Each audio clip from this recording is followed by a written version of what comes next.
Through this program, we hope to produce academics and professionals that contribute to sustainable development of the country and mankind at large. We've also been active with respect to international collaborations with several universities in the US, Canada, and Japan. At IIT Tirupati, we value these international relations and believe that good education and research can happen only by being global. And accordingly, we nurture such relationships with several universities and institutes across the globe. Both our faculty and students benefit as a result. Since the beginning of our institute, Canada has been a special friend to us. Attempts were made to strengthen our ties with Canadian academia. Several teams of our faculty and administration have visited leading Canadian universities for collaborative initiatives until before the pandemic. Some of these active collaborations have also resulted in projects that have been funded. We are looking currently to further these activities now that the situation has improved. In fact, some of our students will be availing scholarships and internships at our partner institutes in Canada this summer. The Shastri Indo-Canadian Institute has provided us a great platform for networking and building these collaborations across Canada. They have supported us in various events, including this one. We greatly appreciate and value our relationship with them over the last 5 years. Dr. Prachikol and team, thank you. I'd like to thank all the speakers, students, and participants for being here. Finally, thanks to Dr. Sirohi, Dr. Mahinipati, and the faculty colleagues at the Humanities Department for organizing this seminar. I hope that you will enjoy and have fruitful discussions over the next 2 days. We would be holding more such activities in future and look forward to your support and participation. To all the speakers, faculty, and participants, we encourage you to visit our institute for academic discussions and explore the potential for collaborative opportunities. We also look forward to hosting you and welcoming you to our new campus. Thank you for allowing me to make these remarks, and good luck with the symposium. Thank you. Thank you very much, sir. I now invite Dr. Prachi Kaul, the director of the Shastri Indo-Canadian Institute at New Delhi, to share her thoughts with us. Ma'am, the floor is yours.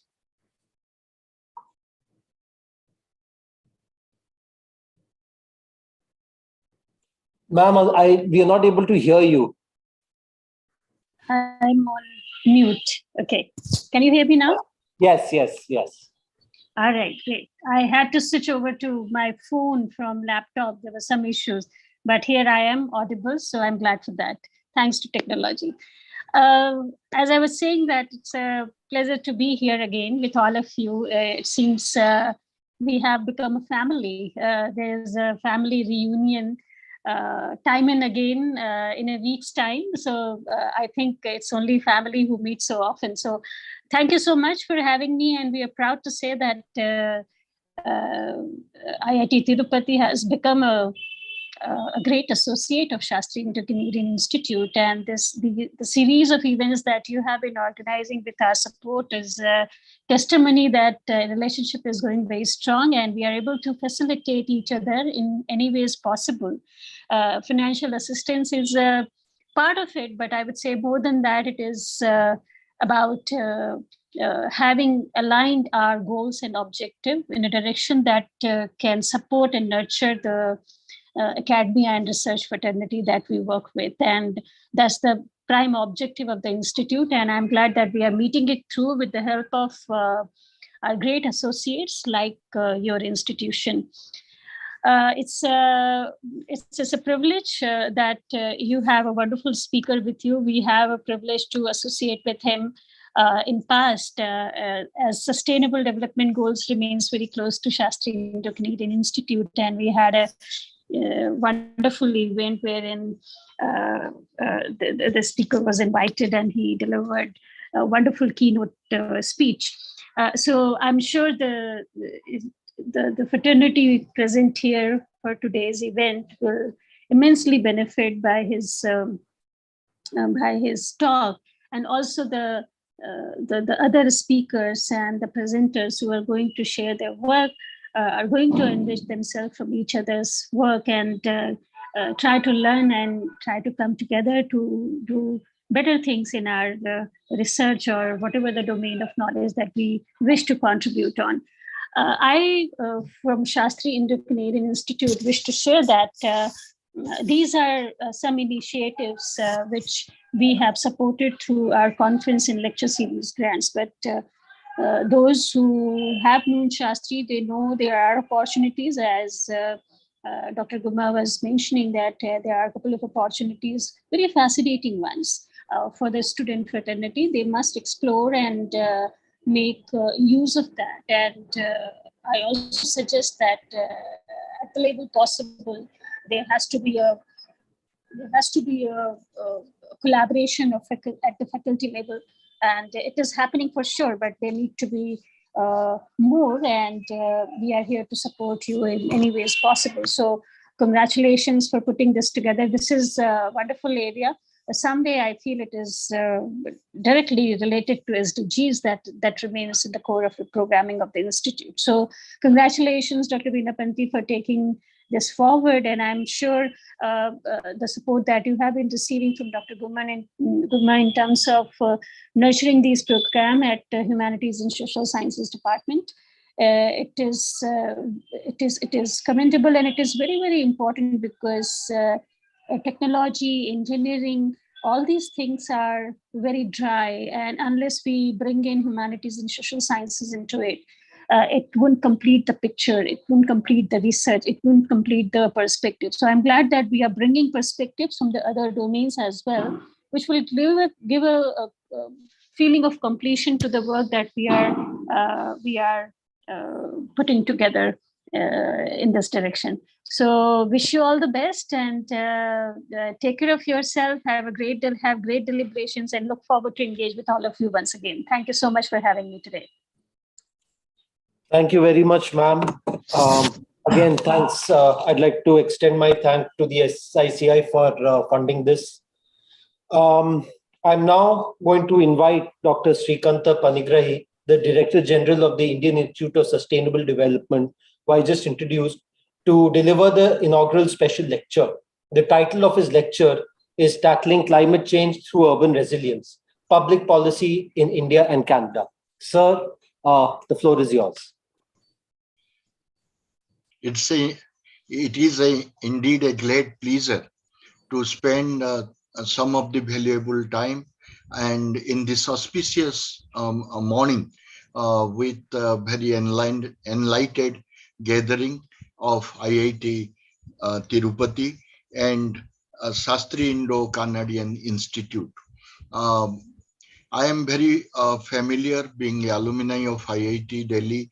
I am very familiar with the IIT fraternity, although IIT Tirupati is a comparatively new IIT, and I am very close equally with Shastri Indo-Canadian Institute, because they are one of the leading institute which is pushing bilateral understanding, close academic exchanges, and universal brotherhood between two important nations of the planet, that is India and Canada. It is founded in the memory of former Prime Minister Lal Bahadur Shastri, where 131 Indian and 37 Canadian institute are members, and they are pushing the agenda together. So I had opportunity to get engaged with the Shastri Indo-Canadian Institute twice. Once when I was principal advisor, Environment, Forest and Planning Commission of former Niti Aayog in Dehradun, and again in one of the program in recent times on UN SDGs when it was newly launched. So it is really a pleasure to share the inaugural dais along with Dr. Prachi Kaulji, and with her leadership. I know she is giving leadership to Shastri Indo-Canadian Institute for a considerable time, and Professor Guma, who is pushing the leadership of IIT Tirupati, being the Dean International Affairs.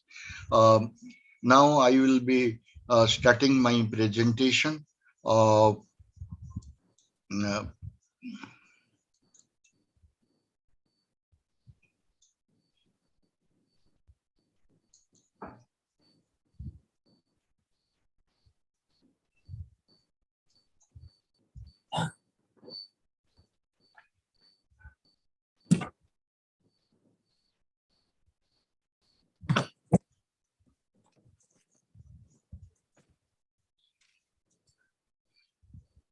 Can you see the screen?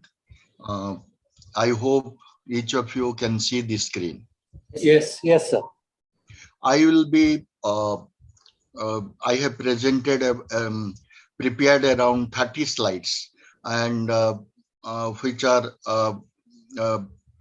in-depth analysis, facts and informations, most updated informations with the public policies of India and Canada. This presentation involves the definitions, the concepts, the different research work that has been taken not only in the both countries but also in UN system, at UN Ipcc, and Government of India and Government of Canada. I, being a policymaker, very deeply involved in both the countries' public policy affairs, particularly in environment, climate change, energy, water, natural resources, and sustainability sector for last 35 years. And I have interacted a number of policymakers, and because of my love for academics and in-depth insight to academics, I also enjoy extraordinary relationship with leading academicians of both the countries. Um, um, one of my master degrees is on environmental planning from School of Planning and Architecture, New Delhi. I, being a civil engineer, after joining Indian Engineering Service, I thought I must able to design cities. And environmental planning specialization was newly opening. So I joined there in the first batch. And urban planning with a specialization with environmental planning. I did that course. So I had a very good understanding how to design zero carbon cities, zero water cities. I am constantly working on climate change front, being a negotiator, being a policymaker for the government, right from the beginning, very closely. I have participated in number of the conference of parties, scopes. I have organized a COP8 at New Delhi, which is a momentous and a historic event where around 6,000 international delegates were in New Delhi in 2002, November, December. So climate change has become extremely important these days. There is not a single sector of the development science where climate change doesn't have footprint. And climate change also has emerged as one of the most challenges of the time. And you must be aware that we are at 1.2 degree centigrade higher than the normal temperature we can withstand or planet can withstand. And we must restrict ourselves within 1.5 degree, not more than that. When the temperature increases 1%, it has been established by Ipcc through a number of series of international research by thousands of scientists that when 1 degree temperature increases in the planet, the losses are enormous.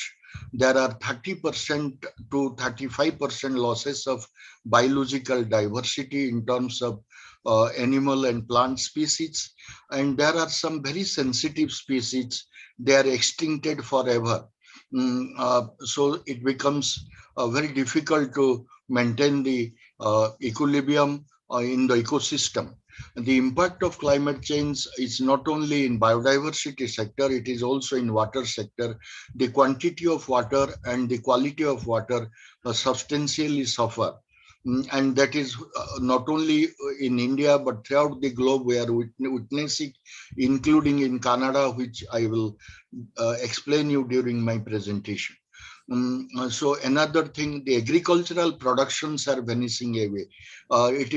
So food security is going to be a major challenge because of considerable reduction in agricultural production. In India, wheat and pulses production has gone down. Very sensitive rice species, which is very tasty, with some fragrance, has been permanently vanished from the Indian soil. And various varieties of basmati rice are also no more.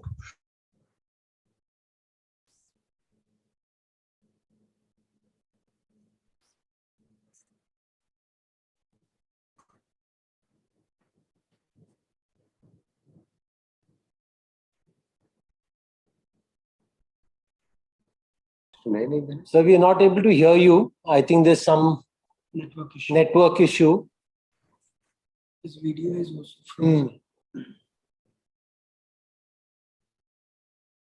slides not moving. Yeah, I think there's some network issue on Sir's side.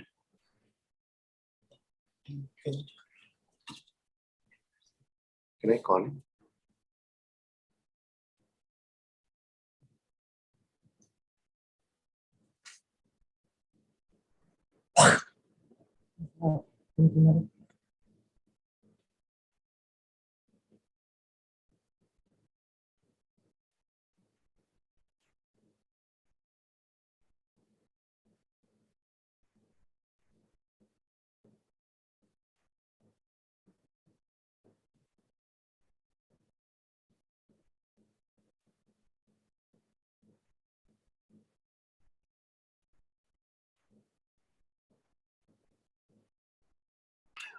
So there's some connection issue on Sir's end. He's saying he's trying to reconnect. So I request everyone to be just a little patient. I think he'll be back in a few minutes.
Hello, sir. Can you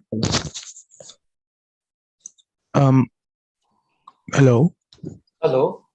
Yes, sir. I'm so sorry. to be disturbing it, but there was we're facing constant issue wherein even the updated schedule which was sent to us, I'm a participant essentially, but even in the updated schedule that was sent to us, my co-author's name has not been included. And despite mailing the organization regarding this, we haven't received any responses as to whether. Okay, that okay. I'll just will get be back to you. Maybe we incorporated. just missed it. I'll just get back to you. Yes, sir.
Sorry for the interruption. There was a power breakout. So I am extremely sorry. I will manage the presentation in due time now.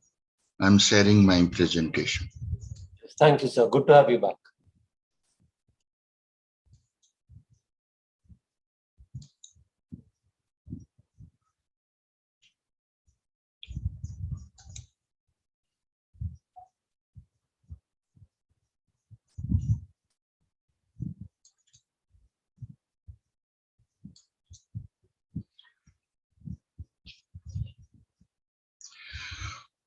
So you all know the impact of climate change is huge and enormous. The entire planet, people, all the stakeholders, the governments, the industry, the business, the academics, the youth, and irrespective of the rich and poor, all of us we need to be very cautious and need to build our resilience, and also find out appropriate actions. Actions could be in the form of policy, in the form of framing and operationalizing institutions, which will be discussed in this forum. There could be industrial production, agricultural production, everything has to be climate friendly. So that we will be discussing. One of the major impact of the climate change to the urban systems. We all live in human habitats. Habitats could be rural, habitats could be urban, but in urban habitats, it is seen that the impact of climate change is very direct and considerable. And it creates vulnerability and panic in the city system. What are those panic situations? How the policymakers over times formulated right policy? Is it getting implemented properly? And how to reduce the vulnerability and build the resilience? And it is not to be done by a single stakeholder like government or public policies is largely government responsible, but the implementation, formulation could be done at government level, but in implementation we need partnership. Partnership of the academic organizations like IIT Tirupati, like Shastri Indo Canadian Institute. We need many players to make it happen.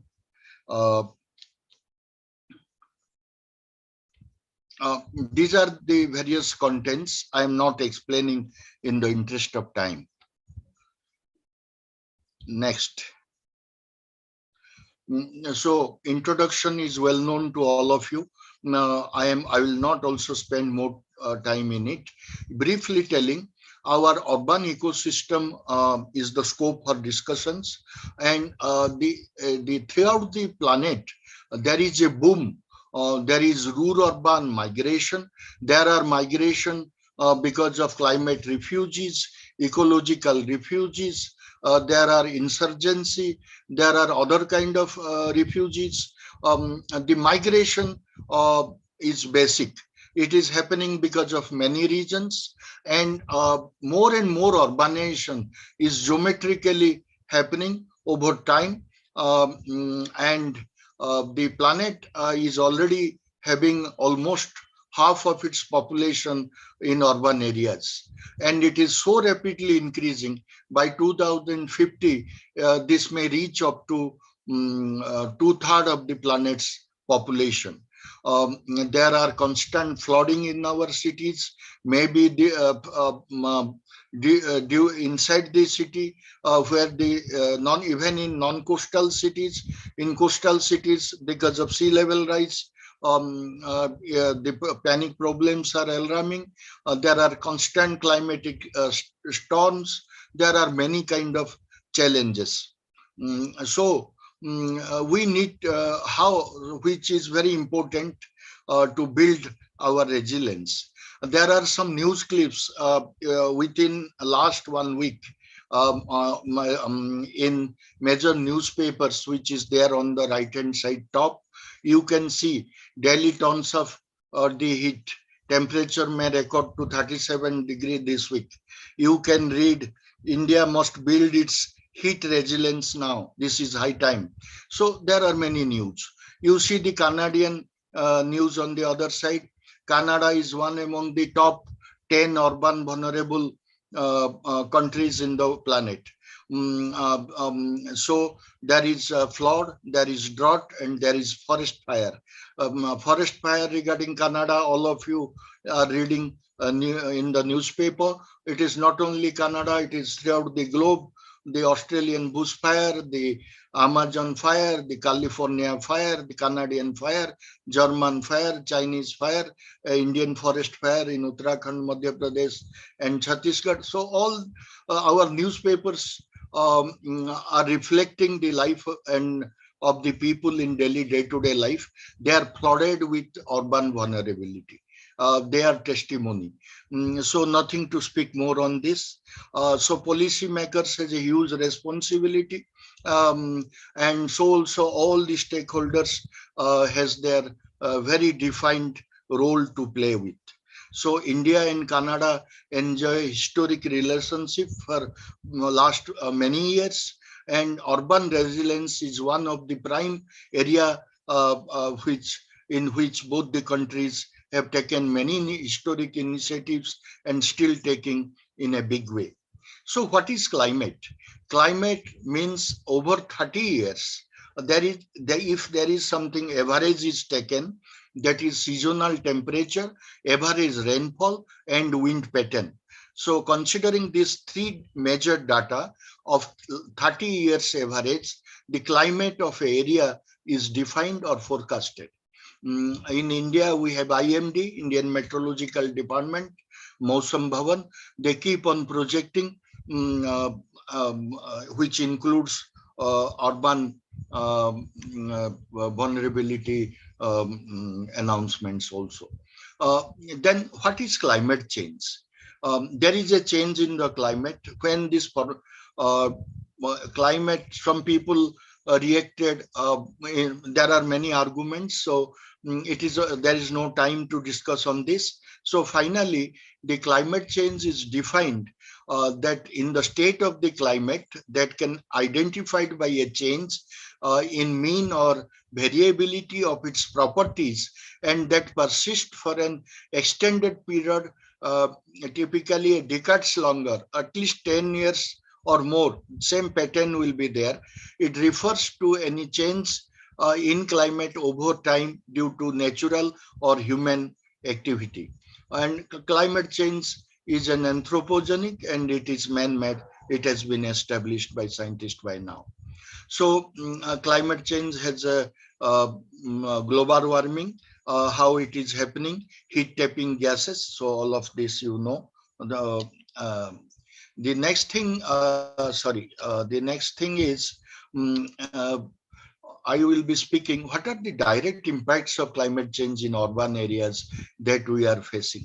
We have urban floods in Hyderabad, Ahmedabad, and Chennai, Delhi, Surat, Mumbai, Kolkata, Jamshedpur, and all, Guwahati also. And there are not only urban floods, there are heat waves, there are loss to infrastructure, there are health and disease issue, and sea level rise.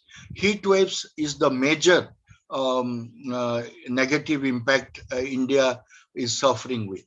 The number of the people dying because of urban climate vulnerability, the first point would be heat waves. The second is loss to infrastructure, and it is affecting transport, communication, sewage, gas pipeline, etc., housing and all that. Sanitation and water, I have told quality and quantity is affecting. Health issues, vector-borne diseases are manipulating, like dengue, malaria, all mosquito-borne diseases, chikungunya, etc. Sea level rise, you know, we have urban flooding, and we are losing our precious resources because of that. So we have, next is, what are the indirect impact of climate change? Indirect impact is climate refugees. You know, during lockdown, people lost their livelihood. And they had no options. One side, there is challenges of pandemic, other side, loss of job and earning living being. So they need to run to their rural areas. So COVID, there is a connection between climate change and COVID. But a major reason is not the climate change, but because of climate change vulnerability, there is a lot of refugees created, both in rural areas and urban areas. When there will be no water, people, one person might have 1,000 acres of land. If water is not there to drink, he or she has to move somewhere. So refugee is a profound visible impact of the urban climate vulnerability. Economic impact are huge. We are losing 2% GDP, involving agriculture sector, tourism sector, livelihood, shortage of fresh water, etc. And a retroactive impact of urbanization is also happening in a big way. And urban climate vulnerability poses more challenges than that of rural. If you see the definition of Census of India of 2011, which is, it defines urban area, that area where minimum 5,000 people are there, 70% of male working population out of 5,000 and more, there should be more than 75% male working population engaged in non-agricultural or non-prime. There must be into secondary and tertiary type of economic activities, and population density should be at least 400 people per square kilometer. So this definition varies from country to country, and there is a decadal growth rate, because in our census since British time, once in 10 years we are counting people, and that is happening. How urbanization is rapidly happening and negatively impacting climate change. So decarbonization, which is the goal of the day, UN SDG 13, that is stronger climate action, is not happening. It is preventing the climate vulnerability, is preventing in urban areas and cities at large. Cities are engine of growth. It creates a lot of economic benefit. It gives the opportunity for everyone. That is why people come to city from rural areas. But on ecological terms, cities are parasites. They draw water, they draw power, they draw energy, they draw natural resources, they draw milk, they draw foods, vegetables from hinterlands or peri-urban areas, rural areas, and what they produce, all kind of waste, solid waste, liquid waste, as well as gaseous waste. Air pollution is largely prevalent in cities, not in rural areas. Water pollution, let it be due to sewage or industrial effluent, that is again a urban issue, and so on. So a city are considered as a parasite in ecological term. So again, climate change vulnerability added further negative dimension to it. So city dwellers are having a tough lifestyle.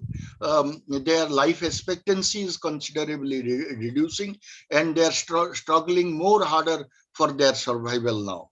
The urban aquifers are vanishing because of concretization. There are certain wetlands in urban areas. Those wetlands needs to be protected because rainwater percolates into ground through aquifers. So those are recharge zones that needs conservation.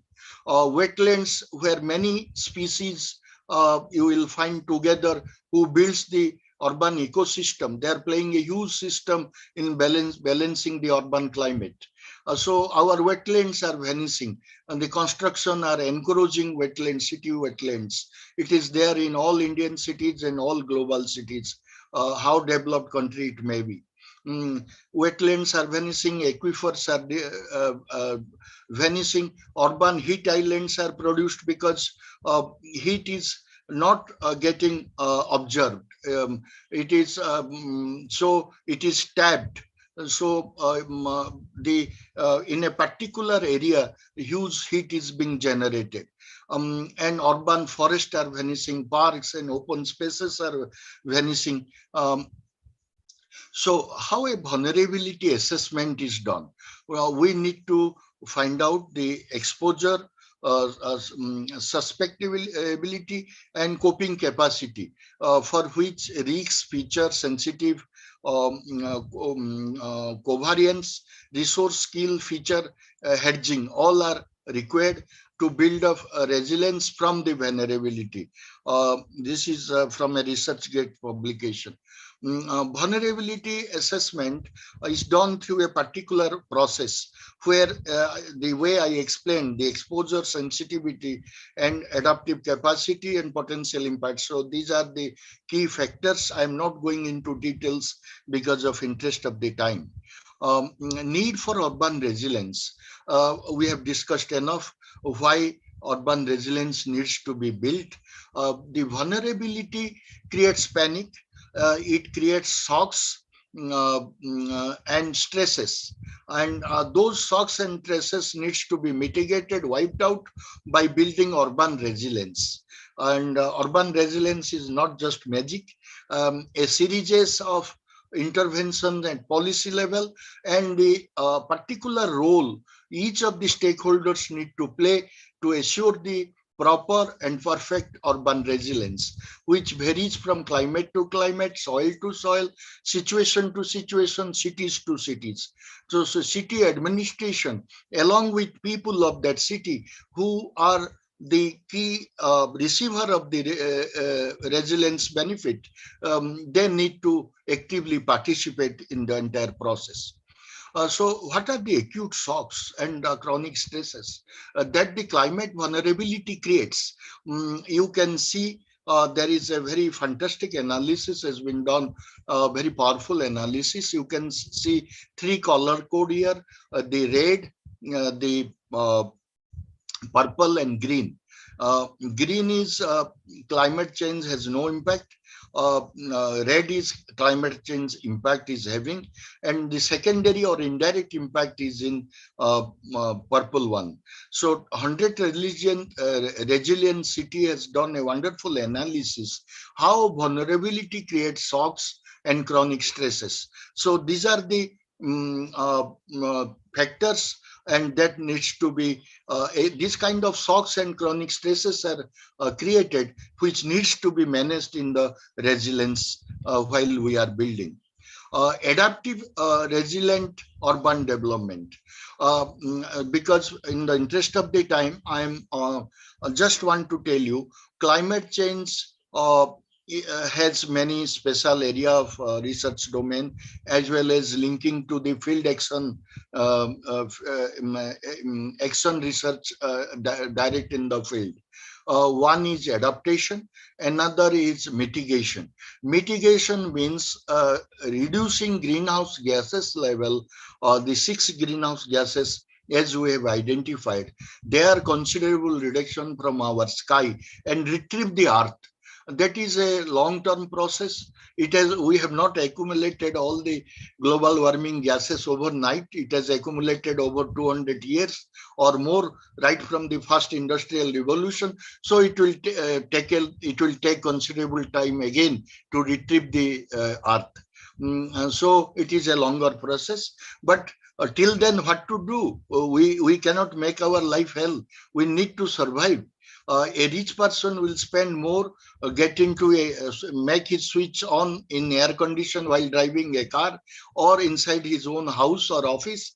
But what the poor person, like a laborer, will do, he will put a cloth, wet cloth, put into his head and adapt to the urban heats. And so people has their own way of adapting these situations, considering their limitations or resources availability and access to them. And so the adaptation is directly related to urban resilience. Mitigation doesn't have anything to do, because that is a longer process, and greenhouse gases need to be reduced in that category. Impact assessment is another discipline. Carbon finance is another discipline which doesn't have any relevance to be discussed here. Now, there are two UN SDGs. In Indian Institute of Sustainable Development, we are working with Niti Aayog and many leading think tanks and university chains, including United Nations University, on UN SDGs, how it is to make it possible with Indian interest and involving all the states and union territories. So the UN SDG 11, which you can find out in the right-hand side of this slide, sustainable cities and communities, that relates to urban resilience, and the climate action, the goal 13, that is also involved in urban climate resilience. We need to move fast. Guiding principles and planning for urban resilience. There are three interlocking framework which is very important that we need to remember: urban analysis, climate change risk analysis, and vulnerability analysis. There is a particular methodology how to do that, we, the urban planners and the climate planners, with different mathematical modeling, such kind of analysis work is taken, and in IIST we are involved in detail work related to this, but I am not explaining further because of interest of time. If you see, when there is a urban area, there is a urban and peri-urban link in between, which you can see in green color, and again on you will find in red color, that is peri-urban settlement, and again peri-urban to rural link. So that is how a city is linked to the rest of the landmass, and this physical location of the cities or the urban areas has a great thing to do with urban resilience. Their physical location, their size, and their direction and all that. So what is resilience? The definition of resilience is the ability of the systems, agents, and their interrelation to prevent, reduce, cope, withstand the shock and stress, and bounce back the normalcy after the crises are over by integrating adaptation and sustainability with disaster management. That is the definition of resilience. These are the definitions largely by UNFCCC, United Nations. Urban resilience is also defined measurable ability of an urban system with its inhabitants to maintain continuity or balance through all the shocks and stresses while positively adapting and transforming towards sustainability. Then we also need to have peri-urban resilience. Otherwise, you cannot imagine designing and center staging resilience only for the city, forgetting about the hinterlands, forgetting about the peri-urban areas. So it has a pronounced impact on the city. So we need to take care of that front as well. So what is the characteristic of a resilient city? There are 4 important points. There are many sub points. I'm not going to explain it because of the interest of the time. Leadership and strategy, infrastructure and environment, health and well-being, economic and society. Next comes, what is public policy? Public policy is for the people. Public means people at large. In a democracies like India or Canada, it is people who decide the government, who decides what they want, how they will move, how they want to prosper, and how they want to see their country and themselves. So it is people who are the center of everything in a democracy. So public policy is, although the government has a profound role, the government has to keep people in the mind, in the forefront, while devising the policy. That is the public policy. There are very particular definitions of public policy. Public policy can be generally defined as a system of laws, regulatory measures, course of action, and funding priorities, because without funding allocation, nothing will reach to the people or anywhere. So that is very important, of course. Course of action, yes. Regulatory measures, law, very important. And a system of laws. All these together form the public policy. Concerning a given topic or a title promulgated by a government entity or its representative. That's the definition. Public policy are of 3 types. Restrictive, because there is certain things needs control, command and control regime, that is. So there regulatory things needs to control that. So restrictive, regulatory to move along the law, and the facilitating to benefit in the interest of the people. There are 4 steps: agenda building, formulation, adaptation and implementations, evaluation and termination. And there is by the side public policy evaluation, there is a vicious cycle. It keeps that there is it repeats itself. And so then role of public policy in urban resilience. It is largely to do with public health, climate change adaptation framework, capacity building to enhance the urban resilience developed by a city municipal administration or development authority of a city. Potential public policy approach for resilient cities, these are, I'm not explaining because of time. Public policy in India. In India, we have formulated many laws. We have allocated many monetary resources. We have controlled many things. We have regulated many things. And with the primary objective of delivering to the people the and here in the context of urban areas, urban resilience. So which are they, which has relevance to urban climate resilience? One is Disaster Management Act 2005, which asks us to prepare national disaster plan. These kind of plans or master plans are prepared, and these are the things which are considered while preparing, and we have one in 2005. National Disaster Management Plan again was done in 2016. Every 10 years we are preparing one plan under this act. There are national programs are going on, various schemes in the ministries by central ministry and state level. Some of them are 100% central sponsored. Some of them are state and center partnership programs in the interest of the people related to urban resilience. Those are Atal Mission for Regeneration and Urban Transformation, Amrit, Smart City Scheme, that is a part of the Smart City Mission, Pradhan Mantri Awas Yojana, Swachh Bharat Mission Urban. So these are the various schemes under National Disaster Management Plan 2016 is undertaken. Indian case studies, I will not explain you in details. You know from the newspaper how this is a urban flooding of Surat.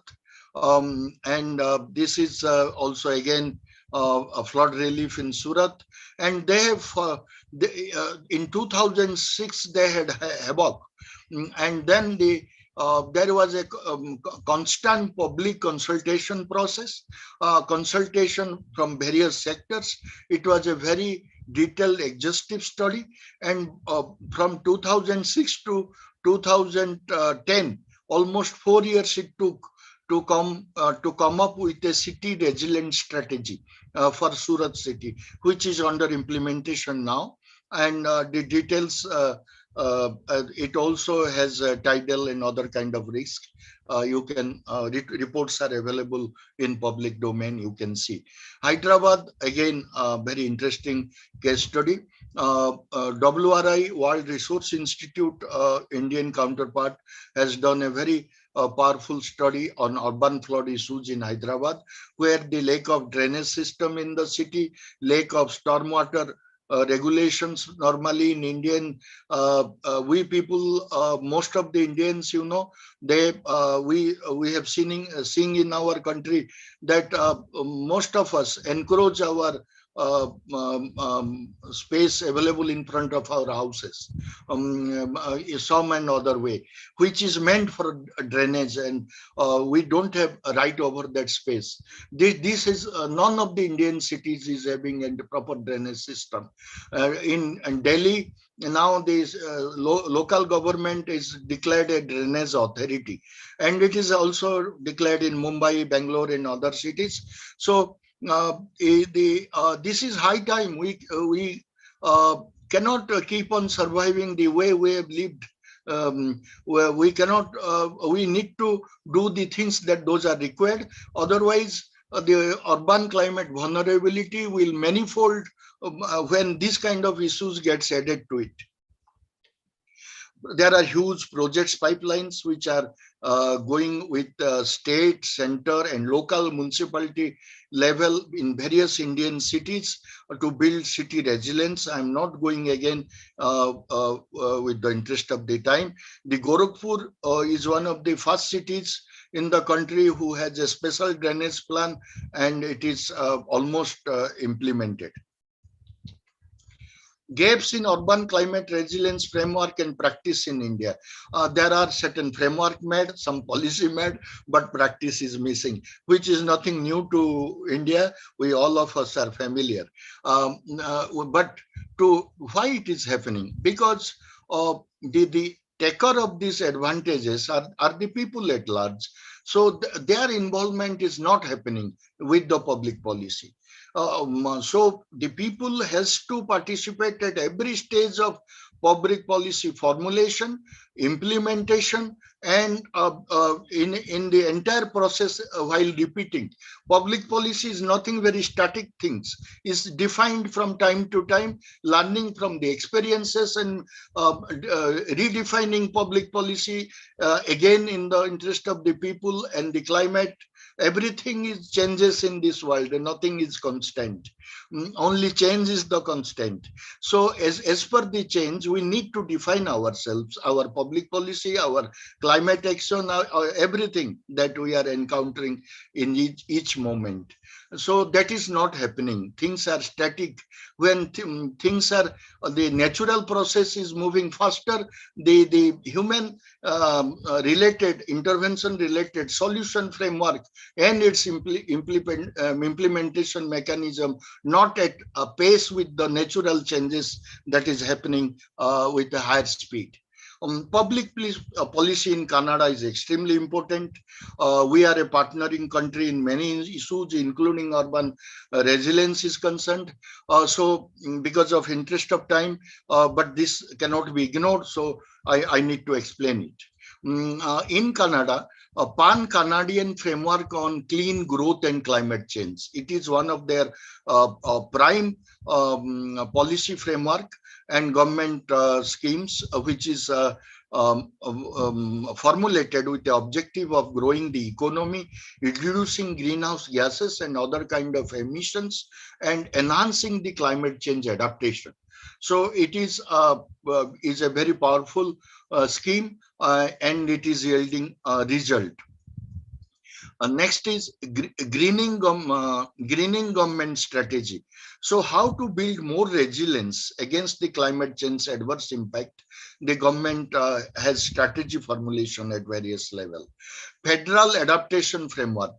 This is like in India, we say central government, they say it federal. So federal adaptation framework is a very profound document and which gives the adaptation framework at a snow-covered area, the mines and the cities, the rural areas, the peatlands, everything in Canada. It's a very powerful document. We have seen it and understood and also following in many of the things which are relevant to India while policy formulation here. The Arctic policy framework. Arctic, they are a Arctic North Pole is very close to them, so they have a Arctic policy framework because the flora, fauna, everything is for the Arctic climatic zones. So India doesn't have much relevance to it, but they have. And then Federal Sustainable Development Strategy, which is extremely important strategy document, and they are targeting. It is related to UN SDG implementation as well for Canada. They called Environment Canada and the Urban Canada, and they have a very nice federal ministry structure like we have here, a number of ministries working in urban resilience, environment, urban development, and Jal Shakti, so many new and renewable energy and so on. Then the emergency management strategy for Canada, which is disaster emergency at large. But disaster means all kind of disaster. All the disaster is not because of climate change. Take for example, tsunami. It is because of geological changes. Earthquake, because of geological changes. These calamities come, not for climate change. Climate change related disasters are different from there are other kind of disasters are as well, but the emergency management strategy encompasses everything, which includes climate related disasters and building corresponding resilience for that. They have federal framework of Lyme disease, a national adaptation strategy, Canada action on nature-based solution on climate adaptation. These are all very much relevant to urban climate resilience, which this is the government's framework, policy framework, which enables to manage urban climate resilience in Canadian cities. Canada and India, I told, has partnered long, and there are certain international architecture in climate change programs to be adopted. And there are constant analysis, studies, and research, both the theoretical research as well as action-oriented research at field level. And there are frameworks and specified designs and templates is given by United Nations Framework Convention on Climate Change. Both the countries are very aggressively following that framework. That is a national communication to UNFCCC. INDC is intended national determined contribution. This is a document every country submitted in Paris climate change conference at Paris in France. And after getting it approved, it became NDC, National Determined Contribution. And we have advanced NDC also, India and Canada both, in which NDC में जो हम लोग assurance दिए हैं उससे हट के हम we have promised something more. You may be aware, I was along with Prime Minister in Glasgow in COP26. Prime Minister declared Panchamrut. So that is 5 things that India will be doing. Like a Canadian Prime Minister also declared their policies. That is can be told in other way, advanced NDC. The US, you know, Trump walk out, Biden joined, so they don't have NDC yet. And the US is yet to formulate. There is no time. There are many interesting things happening in this front. There is TNA, Technical Need Assessment. I chair a committee in TIFEC, Government of India. We are doing technical need assessment in the climate change and energy sector for the country. What are the technology that is available in the country indigenously, and what are the technologies we cannot manage ourselves? We need to procure it from developed nations, for which technology transfer is inevitable. And what should be the term and condition of technology transfer, so that our trade, industries, and business can find their comfort zone while transferring the technology and spreading it in this country in the interest of the people. So those kind of policies, framework, which involves right from technology to finance analysis, techno-finance analysis, and technology need assessment plans, we are making it for 2035, 2050, as per the international requirement of even Ipcc. Both the countries are making their documents. India has and Canada has made for 2035, 2050. Both the countries have draft documents which are yet to be finalized. National Adaptation Program action, both the countries are undertaking as per the international guideline. Biennial update reports of both the countries are preparing. So only peatlands, it is relevant to India that we are not making. Otherwise, many things both the countries are going together. For doing this analysis, we have to read the documents of both the country and spend considerable time to prepare this small tabulation. Now, India's leadership is historic, and Honorable Prime Minister on 19th September 23rd at New York in United Nations declared Cdri.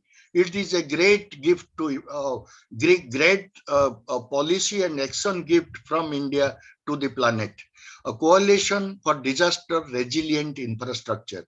It is one of its kind. Many of our academicians, unfortunately, not aware in this country. I am a profound academician. I am a visiting faculty to IIT Delhi, where I teach business sustainability and business strategy. The policymakers, the academicians should be policymakers, and there is a strong relation with academics and policymaking. Again, policymaking to the academics. Unless that is there, policy will not be properly formulated. And we need analysis. We cannot take the decisions arbitrarily. Those days are gone. Anything will do. Now we need to be very particular. We are going through transition and a crisis time. So Coalition for Urban Resilience Infrastructure, it is a partnership of national governments, United Nations agencies, programs, multilateral and development banks, and financing mechanisms involving private sector, knowledge institutes like IITs and Shastri Indo-Canadian Institute, and that promote to the resilience and new and existing infrastructure system to climate change, disaster risks, and which supports sustainable development. So it's a wonderful thing which has been thought, and it is designed by us only, and Prime Minister gifted it to the world. And India, it is Indian leadership for the planet, like International Solar Alliance. It is an Indian drive for the planet, where Canada is also a member. Canada has accepted this and has become a member to this. So because of time interest, I will be very brief. CDRI has three strategic priorities: technical support and capacity building, research and knowledge management, advocacy and partnership. So now again in March 21st, 2021, India declared the second phase in Coalition for Disaster Resilient Infrastructure. Because on climate change, if we'll see, our small islands are facing very tough time. They have limited resources. the environmental and climate change adverse impact are huge. The sea level rise, they are receiving the most adverse impacts, and some of the islands has been wiped out from the map of the planet. So right from Maldives and other small island state countries, they are always shouting while negotiating. We negotiate in Conference of Parties climate change.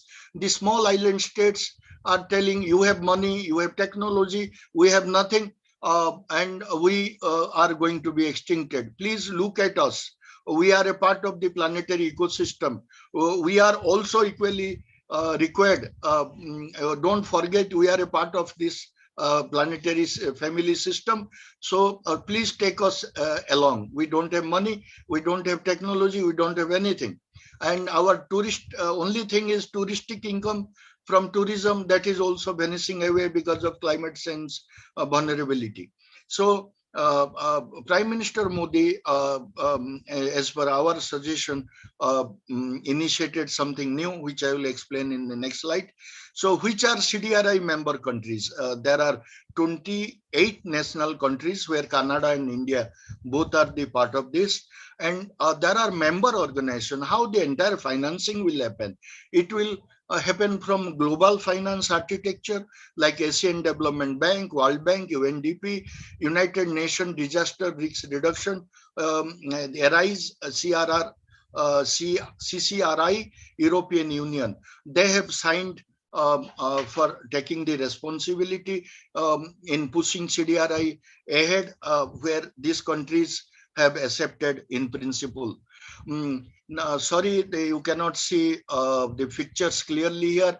The Indian Prime Minister and Canadian Prime Minister both were there in COP26, where IRIS is released. This is another Indian leadership to the planet under CDRI. So this is called Infrastructure for a Resilient Island State. Like you know, our islands, planetary islands, they are facing extinct. So we need to give some money, some technology, some know-how, capacity building, and we need to build their resilience, because they are vulnerable. They are a part of us. We cannot ignore and forget them. We need, the basic objective of UN SDGs is to take everybody along. So we cannot walk alone. We need to carry forward everybody, not only our country people, but also planetary citizens.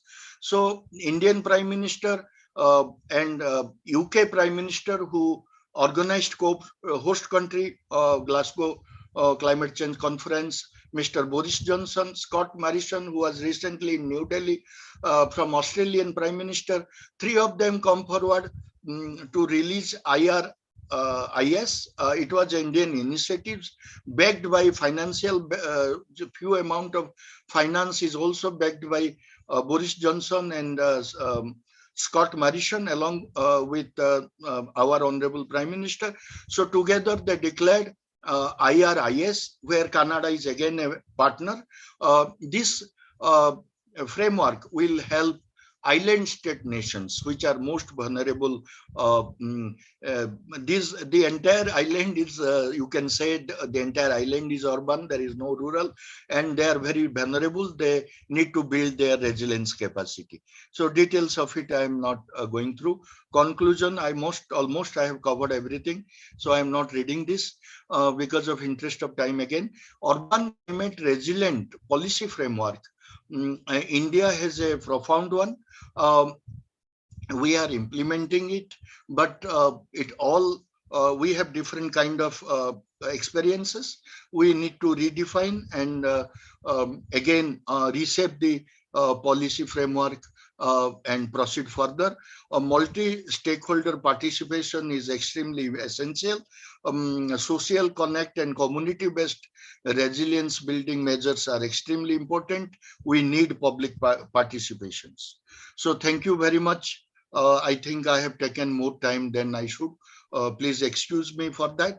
And you can connect us at our email and website given, and we'll be happy if you can partner with you to make this planet a beautiful place to live in.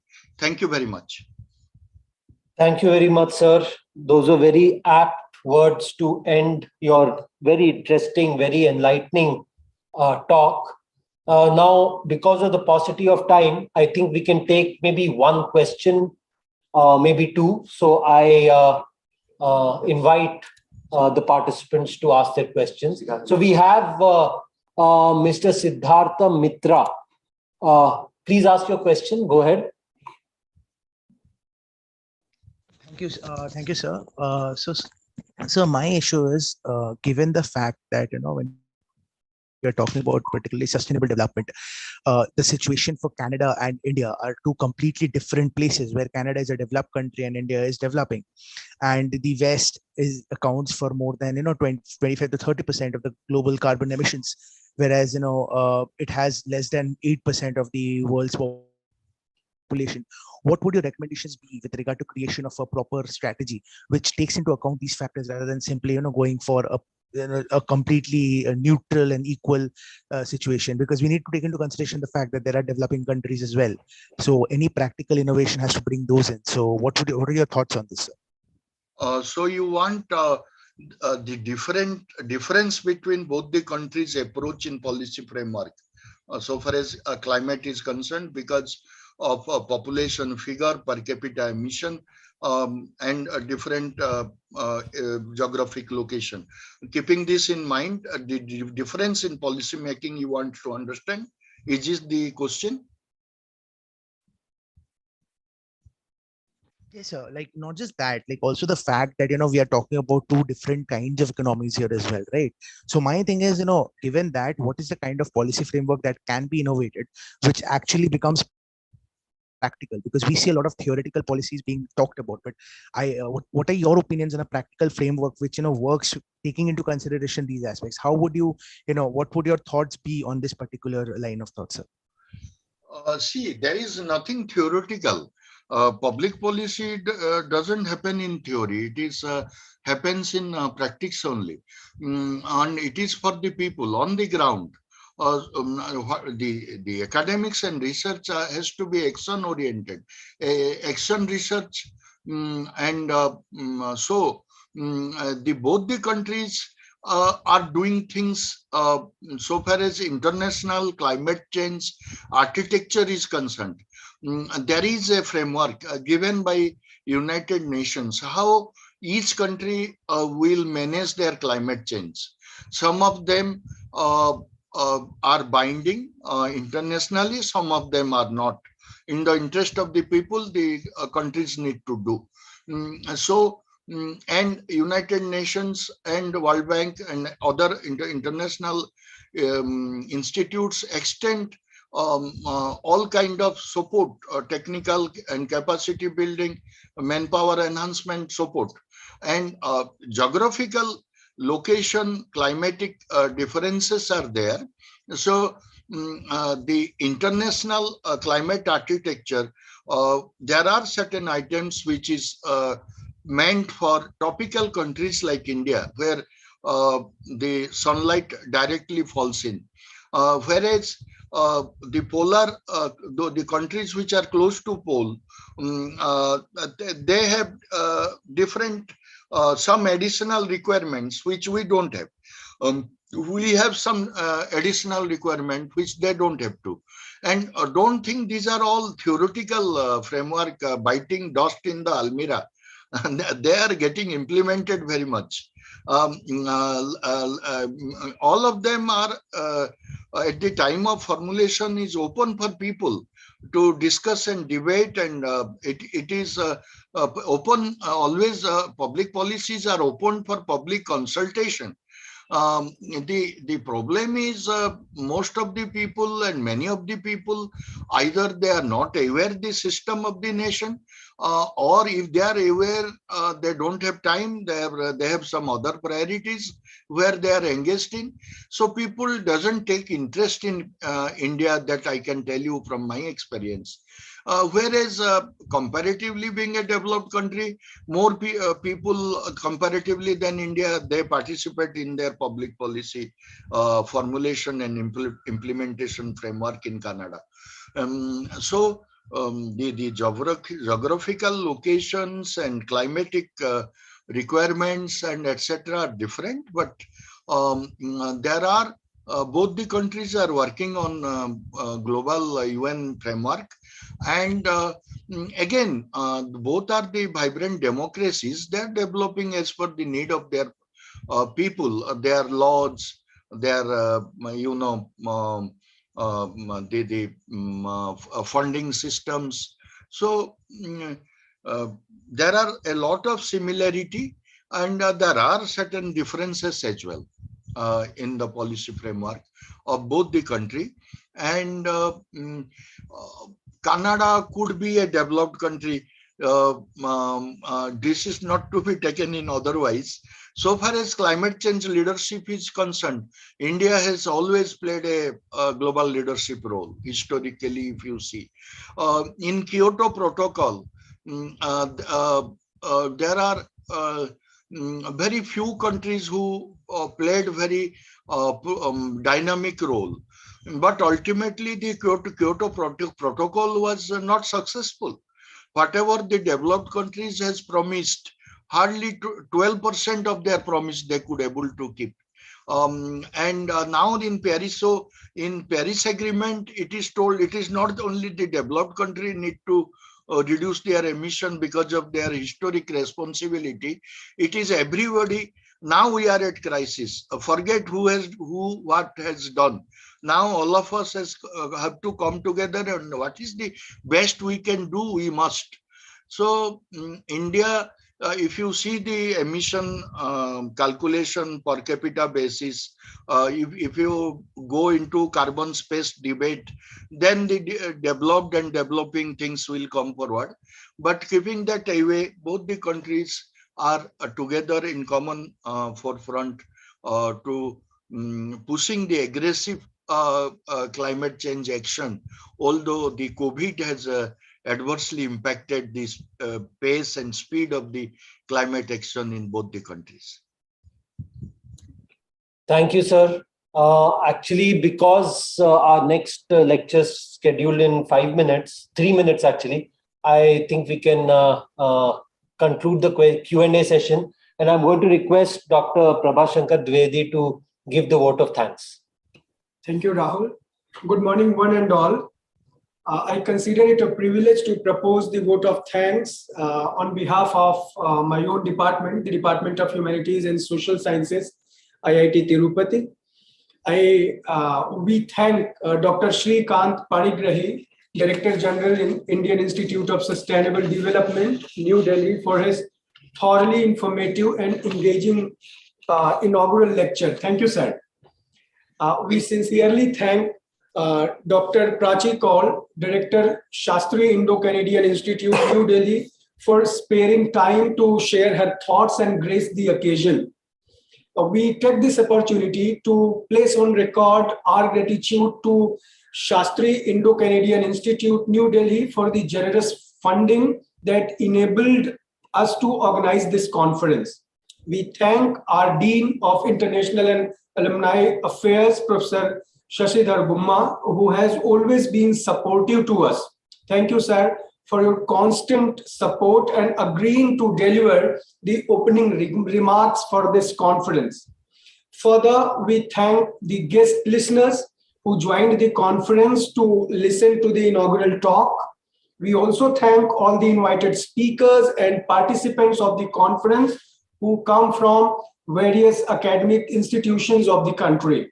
Thank you all once again for your presence and cooperation. Thank you. Thank you very much. Goodbye. Goodbye. Bye.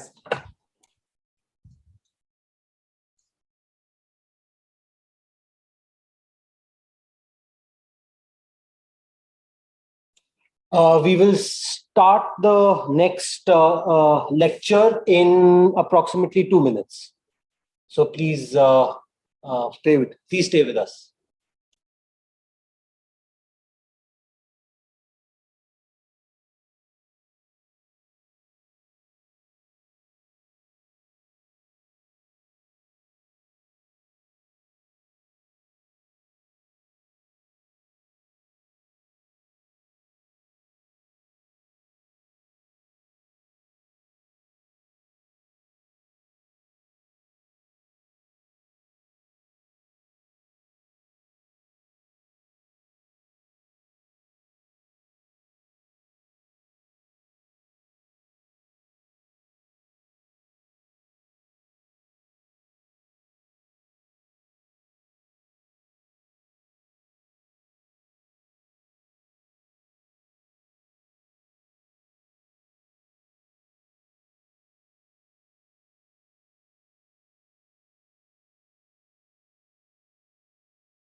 41. ठीक है भाई, मैं चलता हूँ। चल thank you. को भी thank कर देते। मैं भी वापस आ रहा हूँ। सब लोग नहीं जाना है, इसको अकेले छोड़ के जा रहे हैं हम लोग। अब अकेले ही हैंडल करें। Dr. Srivastava, are you there? Yes. Yes, I'm here. Okay, so can you on your video? Yeah, yes. Yeah, Okay, nice to see you. thank you. So thanks. So hopefully you are just post launch time, I guess.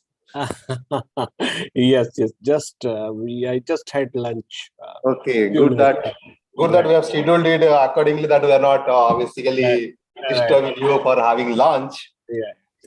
So welcome all the participants as well as the Dr. Sanjay K. Srivastava.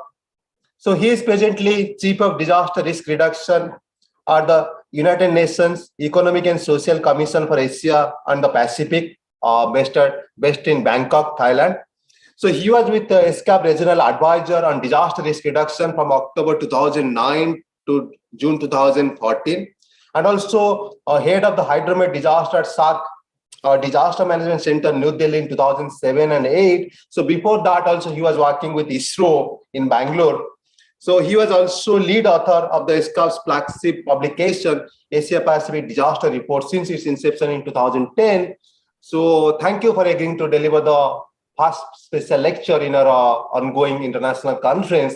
So thank you. Now the floor is yours. You can share the screen. Thank you, Lord. Thank you very much, colleagues, for giving this opportunity to UNESCAP to talk to you on some of these outstanding issues and challenges from United Nations perspective, and particularly from UNESCAP perspective on urban resilience. So it's my honor and privilege to be here with you. And I'm Sanjay. I have been with Bangalore. I'm basically Bangalorean. I have my household family there. So work very closely with Government of India, and since last 15 years with United Nations system. So some of my ideas will give you some perspective, which are UN and also global. So let me start from a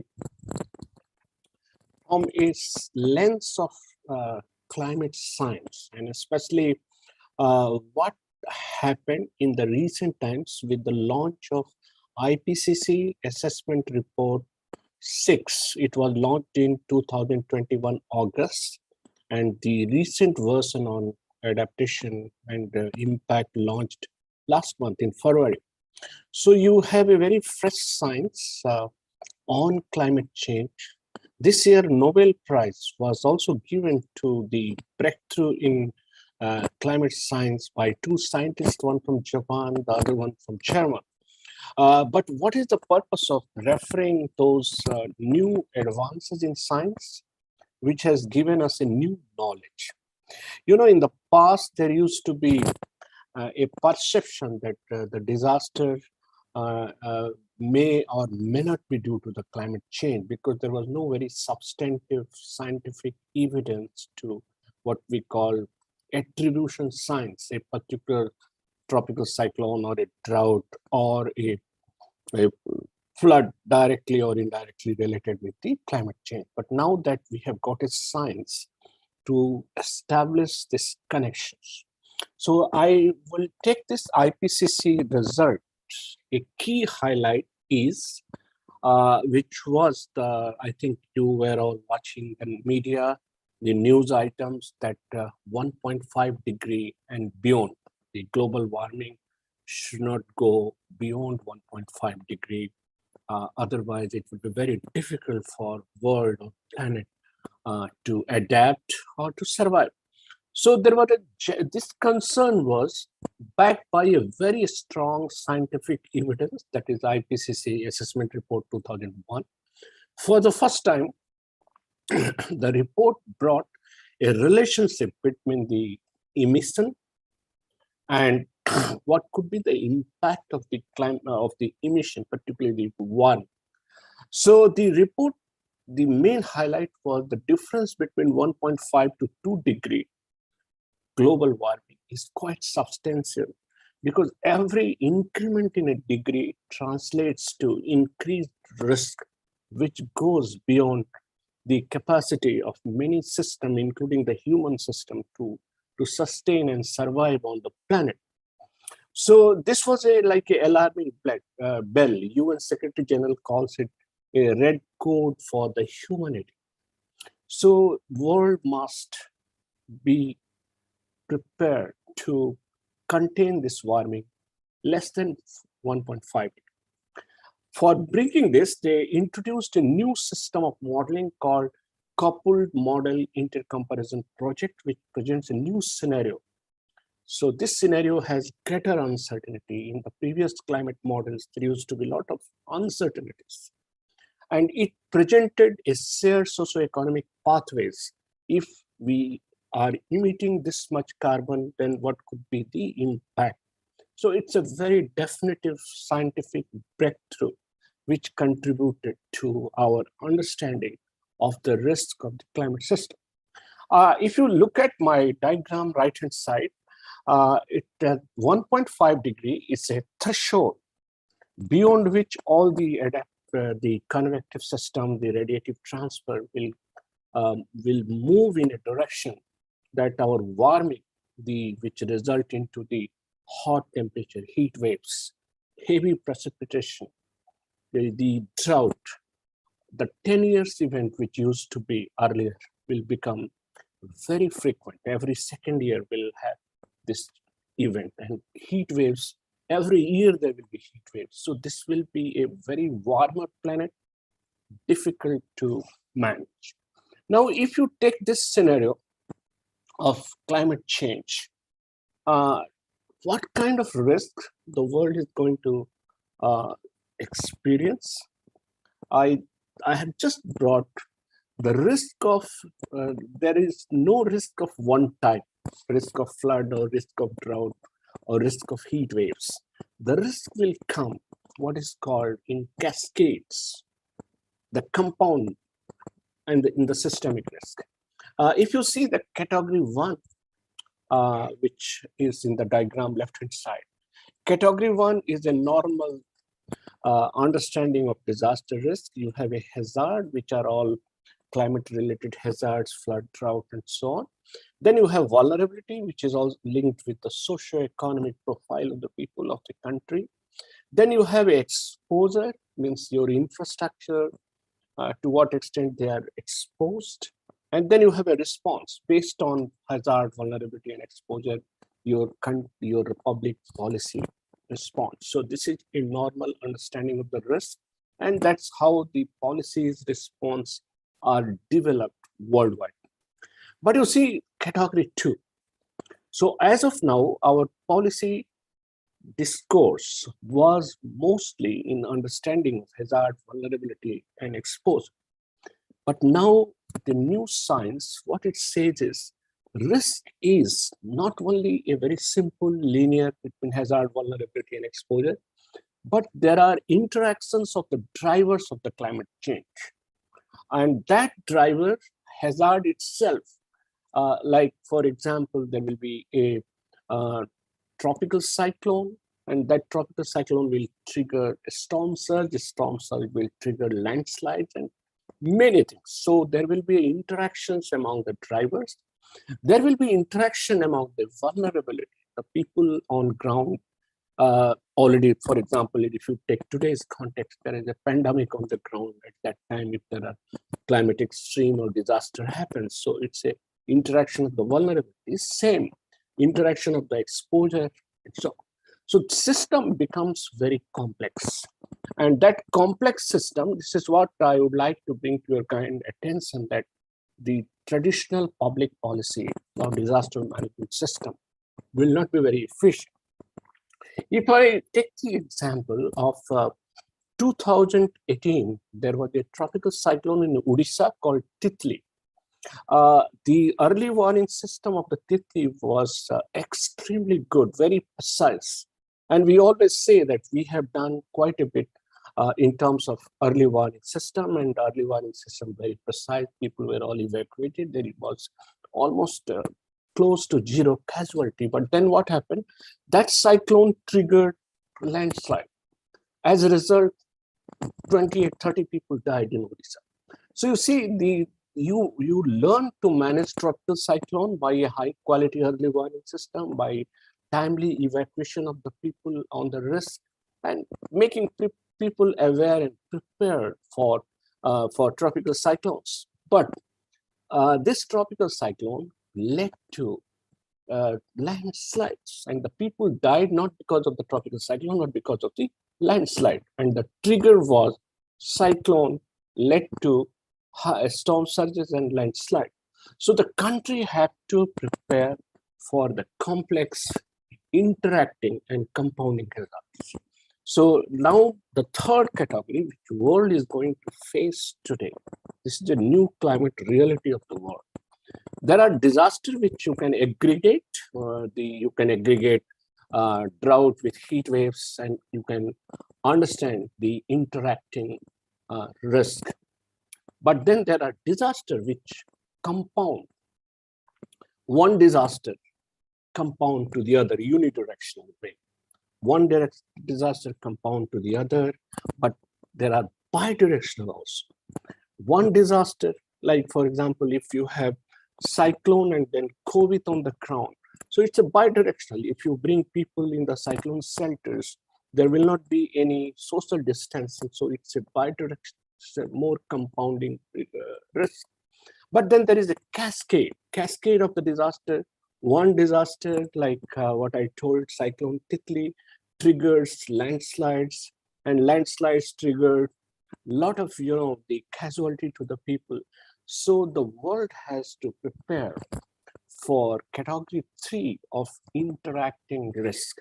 And that is where your public policy, the technology, will play important role. So living in the warmer planet, we must manage to this interacting risk.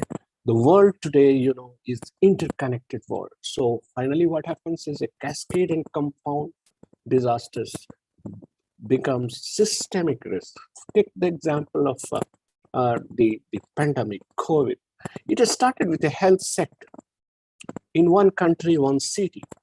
But you see, it cascades to one city to multiple city, one country to multiple city, and through system of aviation, mobility, through our supply chain worldwide, it became a systemic risk global.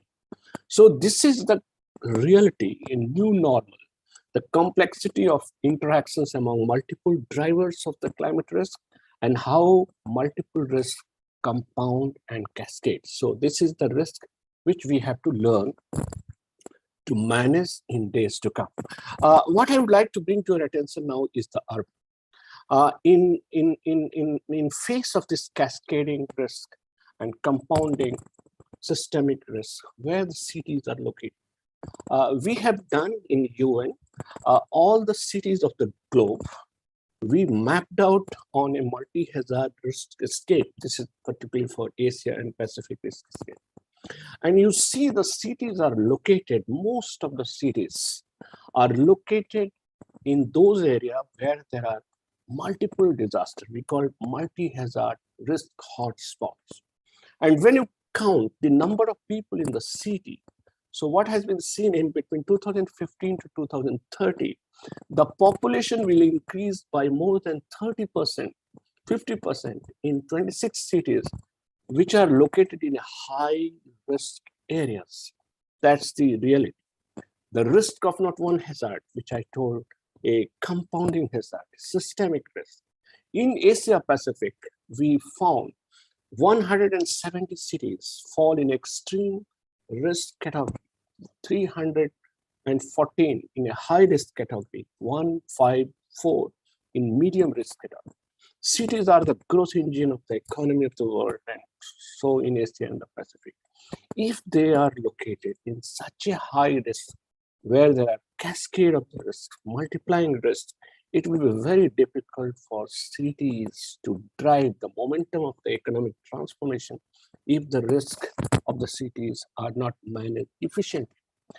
This slide, I thought I must bring to your attention because you are a social and humanity group in IIT campus using technology from the societal lens. If you see the impact of disaster in the cities over a long period of time, not immediate impact of a particular disaster, but you see in last 20, 30, this is a analysis of last 50 years, what has happened to city which is located in a high disaster area. One of the invisible impact of the disaster in the city is inequality. We measure inequality from, the Gini coefficients. In the mega cities located in areas with extreme disasters, 56% of the population live with medium or high levels of inequality. In today's world, when we are talking about sustainable development targets meeting by 2030, of course, it's no way near, but one of the most difficult targets which most of the country worldwide, including China, India, are confronting is inequality, the face of inequality becoming larger and larger. And one of the drivers of the inequality, particularly in the city, has been disaster risk. So this is, I thought I should bring to your attention for a long-term public policy. This is a very new knowledge. It came from the Ipcc report 2021.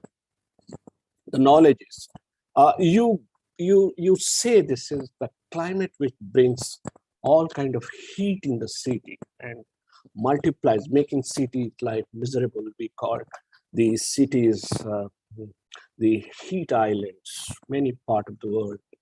One point which I would like to bring to your attention is city itself generates heat. So it's not climate, it's also cities. So it's like a bi-directional process of generating heat. So this is the Ipcc report, and it has brought out very clearly a relative share of the heat, which is coming not from the climate, but coming from city itself. You see, for example, in Tehran, the difference between the cities and its surrounding is 2.33.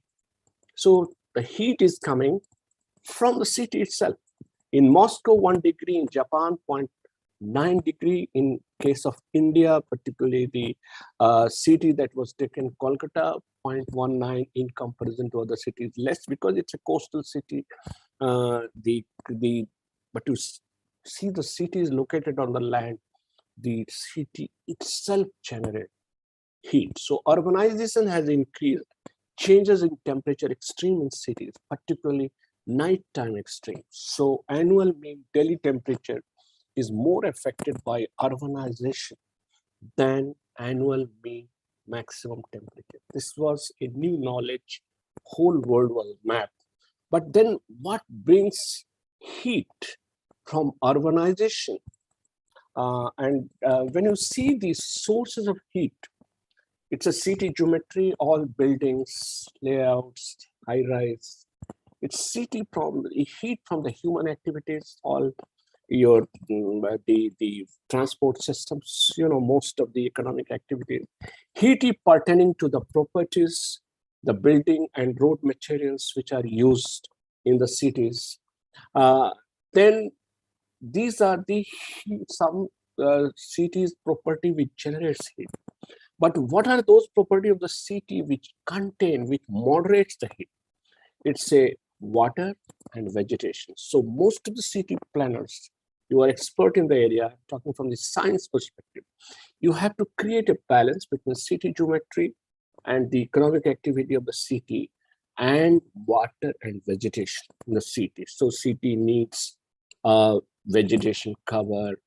Then in a policy arena, you have to build a city with a combination of gray and green infrastructure. Gray is the one which generates heat. Green is the one which absorbs the heat. So for any city planner, you talk in language of science, they have to create this balance. So the future urbanization will amplify the projected air temperature and changes. So this is the danger. On the one hand, you have temperature rise, the warming more than 1.5 degree. On the other hand, city itself generating warming. And those warming becomes real heat islands of the city. So you need to build impact assessment of such kind of urbanization process and then develop adaptation plan accordingly. You need many technical, what is called high quality, high resolution climate projections, the city planning to build a resilient city. Here in this context, I want to introduce what technology can do. And especially in IIT, you will be in a better position to appreciate the technology in public policy arena. I shared with you what are the challenges, and challenges particularly with cities.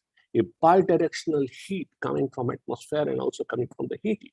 Cities becoming heat islands. What can be done? One thing that can be done which can change the overall cities, the climate profile is the enabling technologies. And enabling technologies, you are all aware in IIT campus. I just want to pin down few technologies in cities context. One is, of course, this Internet of Things, IoT, then drone, geospatial, Earth observation together. In this context, what I wanted to focus on is the technology today has a very, very transformative impact. We have service provider, which used to be earlier the government, the organizations like National Remote Sensing Center, Hyderabad, ISRO. But now the service providers are becoming global. They are Amazon global because of the cloud infrastructure. The nature of the service provider and technology is completely transformed. It has gone to the public, from public to private sector. The new rulers of these services are Amazon, Google, Azure, and many of the cloud-based companies. The data which used to be earlier in form of the map, in form of the image processing, some of the data that you receive from the satellites or multiple sources. Now these are going to be available through ensembles. Yes, there are companies which provide ensemble data, which is becoming more cost-effective, multi-purpose, many companies worldwide. Then there are new players in game. They are the data companies, the Maxar, Planet Lab, Spria. It used to be like what I told you, NRSC and few small companies here and there in India. Now it's going to be data company with the constellation of their own satellites. And this is what is going to revolutionize the world, the information through cloud infrastructure, new players with all kind of innovation and technology.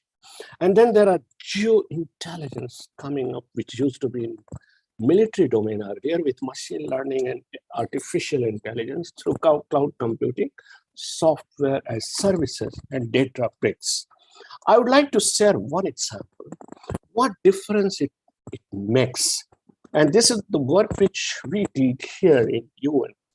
A small island, Tonga, it's a tiny country in a vast Pacific island, which was impacted by volcanic eruption, which triggered tsunami, and then, a tiny country, vast island. It has no capacity of its having its own technology.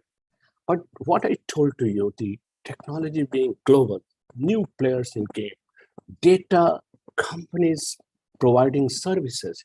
You see, within few hours of the volcanic eruption, the company, this is a Maxar company, which I was telling you, they mapped out the whole impact of the volcanic eruption in Tonga. And then it's all through machine learning. What was this scenario before the volcanic eruption? What is scenario now? So a country which has no capacity of any kind, the whole world mobilized within a day or two and got what happened in Tonga. So it's a real impact which world could able to know in few hours. just because of the technology all around. When I was in ISRO, for any floods in the country, we used to take many days to bring out a damage assessment report. With machine learning, artificial intelligence, is a few hours, you build the impact assessment of this kind, where the whole world could see what happened in Tonga after the volcanic eruption, and all resources were accordingly mobilized. So technology plays such an important role for resource mobilization. Now, in this complex world, I would like to share a few thoughts before I conclude. What the scenario is, it's the information or the knowledge of the risk is going to be not by one model, two model, you use the model, develop a risk profile. No, it's going to be scenario-based approaches. And what I told to you, systemic risk, a risk which cascades, a risk which multiplies. So it's a cascading compound, and then because the global system is fully networked, so it becomes a systemic risk. So how you do risk assessment for your public policy is you build a scenario-based approach, scope the risk, conduct background research, frame the